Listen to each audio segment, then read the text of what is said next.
Vous savez, mon pote et moi, on était inséparables. Il était pour moi ce que le gaz était à la flamme. Sans lui, je ne servais à rien.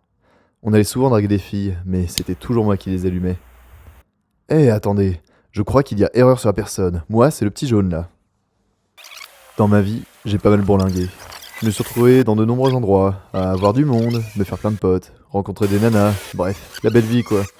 Et entre nous, je peux vous le dire, j'en ai allumé plus d'une. Elles tombaient toutes comme des mouches. Bon, c'est vrai. Pour être honnête, je suis pas un enfant de cœur. Il m'est déjà arrivé de traîner dans des affaires louches, mais dès qu'on me titille la molette, moi, je m'enflamme direct. Et je les ai toutes testées. C'était une période de ma vie où je me cherchais, je voulais toujours en faire plus. Et puis un jour, je me suis rangé, comme ça. C'était un jour comme les autres. On est allé voir l'arrivage de nouvelles nanas, mon pote et moi, mais c'était pas comme d'habitude. Au départ, tout se passait bien, on sortait dehors avec les filles, la routine habituelle quoi. Mon pote, très tactile, commence à les aborder, même si je dois avouer que cette fois-ci, il a quand même pas mal galéré. Mais bon, c'était pour la bonne cause, parce que cette fois-ci, dans le lot, il y avait elle. C'était la première fois que ça m'arrivait. Un électrochoc. Elle était si douce, si belle, et son odeur, même moi qui en avais pourtant vu des centaines, j'ai succombé. Mais j'ai eu un blocage, et je n'ai pas pu l'aborder. Et j'ai terminé avec sa voisine. Je les aurais toutes échangées pour elle. Puis vint cette fameuse soirée, où il y avait ce sale type. Il les voulait toutes pour lui. Je me sentais même menacé, mais je n'allais pas abandonner. J'étais déterminé, je ne voulais pas partir. Je n'allais pas me laisser faire par un bleu se mettant à jouer les super-héros. Mais son manque d'expérience l'a fait se ridiculiser, et j'ai alors satisfait la demoiselle.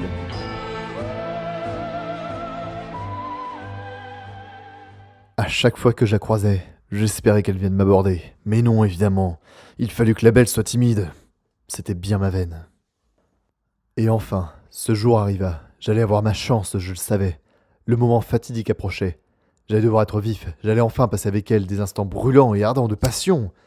Mais là, la panne, impossible d'assurer. Résultat, je me suis fait jeter comme une vieille chaussette, sans pouvoir faire un dernier coup d'éclat, et mes espoirs furent réduits en cendres. Pire encore, mon meilleur ami, mon frère m'a également laissé tomber. Et pour en rajouter, alors que j'étais plus bactère, ce salaud l'a allumé devant moi avec le premier inconnu qui passait. Tu parles d'une timide. La belle n'était qu'une allumeuse.